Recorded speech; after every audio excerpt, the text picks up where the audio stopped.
সকলকে জয় যিশু। প্রভু ধন্যবাদ করি। আসুন আজকের বাক্য আরম্ভ করি। যাত্রা পুস্তক তার ৩ অধ্যায়। পাঠের আরম্ভ এইরূপ।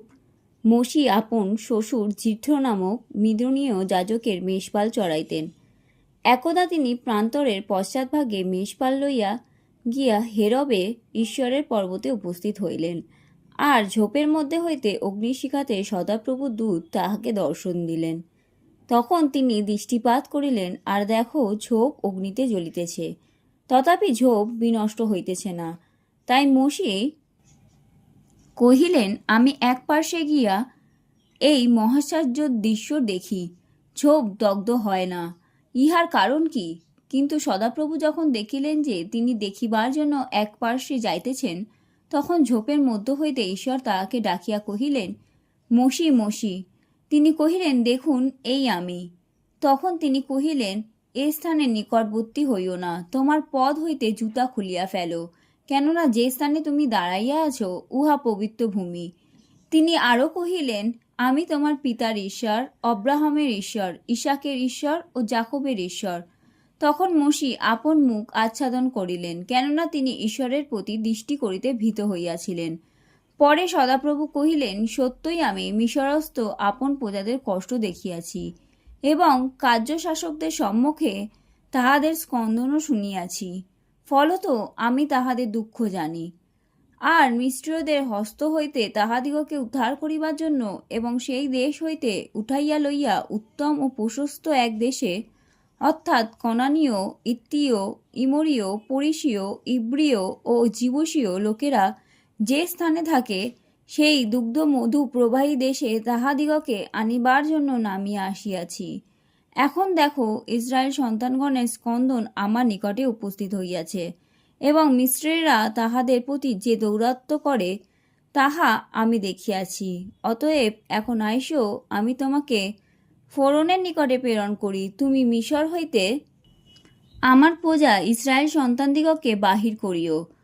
মসি ঈশ্বরকে কহিলেন, আমি কে যে ফোরনের নিকটে যাই ও মিশর হইতে ইসরায়েল সন্তানদিগকে বাহির করি?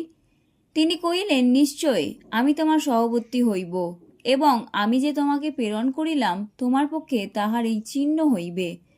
তুমি মিশর হইতে লোকসমূহকে বাহির করিয়া আনিলে পর তোমরা এই পর্বতে ঈশ্বরের সেবা করিবে।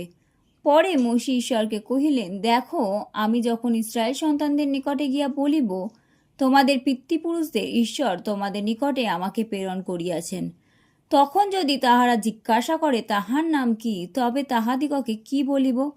ঈশ্বর মসিকে কহিলেন, আমি যে আছি সেই আছি। আরও কহিলেন, ইসরায়েল সন্তানদিগকে এইরূপ বলিও, আছি, তোমাদের নিকটে আমাকে প্রেরণ করিয়াছেন। ঈশ্বর মসিকে আরও কহিলেন, তুমি ইসরায়েল সন্তানদিগকে এই কথা বলিও, জিহোবা সদাপ্রভু তোমাদের পিতৃপুরুষদের ঈশ্বর, অব্রাহামের ঈশ্বর, ইসাকের ঈশ্বর ও যাকবের ঈশ্বর তোমাদের নিকটে আমাকে পাঠাইয়াছেন। আমার এই নাম অনন্তকাল স্থায়ী, এবং এত দ্বারা আমি পুরুষে পুরুষে স্মরণীয়। তুমি যাও, ইসরায়েলের প্রাচীনগণকে একত্র করো, তাহাদিগকে এই কথা বলো, সদাপ্রভু তোমাদের পিতৃপুরুষদের ঈশ্বর, অব্রাহামের ঈশ্বর, ইসাকের ঈশ্বর ও যাকবের ঈশ্বর আমাকে দর্শন দিয়া কহিলেন, সত্যই আমি তোমাদিগকে তত্ত্ব লইয়াছি, এবং মিশরে তোমাদের প্রতি যাহা করা হইতেছে তাহা দেখিয়াছি। আর আমি বলিয়াছি, আমি মিশরের কষ্ট হইতে তোমাদিগকে উদ্ধার করিয়া কনানীয়দের, ইত্রীয়দের, ইমরীয়দের, পরিসীয়দের, ইব্রীয়দের ও জীবুসীয়দের দেশে, দুগ্ধ মধু প্রবাহী দেশে লইয়া যাইব। তাহারা তোমার রবে মনোযোগ করিবে। তখন তুমি ও ইসরায়েলের প্রাচীনবর্গ মিশরের রাজার নিকটে যাইবে, তাহাকে বলিবে, সদাপ্রভু ইব্রীয়দের ঈশ্বর আমাদিগকে দেখা দিয়াছেন। অতএব বিনয় করি আমাদের ঈশ্বর সদাপ্রভুর উদ্দেশ্যে যোগ্য করণার্থে আমাদিগকে 3 দিনের পথ প্রান্তরে যাইবার অনুমতি দিন। কিন্তু আমি জানি মিশরের রাজা তোমাদিগকে যাইতে দেবে না, পরাক্রান্ত হস্ত দেখাইলেও দেবে না। পরন্তু আমি হস্ত বিস্তার করিব এবং দেশের মধ্যে যে সমস্ত আশ্চর্য কার্য করিব তদ্বারা মিশরকে আঘাত করিব। তৎপরে যে তোমাদিগকে যাইতে দেবে, আর আমি মিস্রীয়দের দৃষ্টিতে এই লোকদিগকে অনুগ্রহের পাত্র করিব, তাহাতে তোমরা যাত্রাকালে রিক্ত হস্তে যাইবে না। কিন্তু প্রত্যেক স্ত্রী আপন আপন প্রতিবাসিনী কিংবা গৃহে প্রবাসিনী স্ত্রীর কাছে রৌপ্য কলঙ্কার, স্বর্ণকার ও বস্ত্র চাইবে, এবং তোমরা তাহা আপন আপন পুত্রদের ও কন্যাদের গাত্রে পরাইবে। এইরূপে তোমরা মিশ্রদের দ্রব্য হরণ করিবে। আমেন।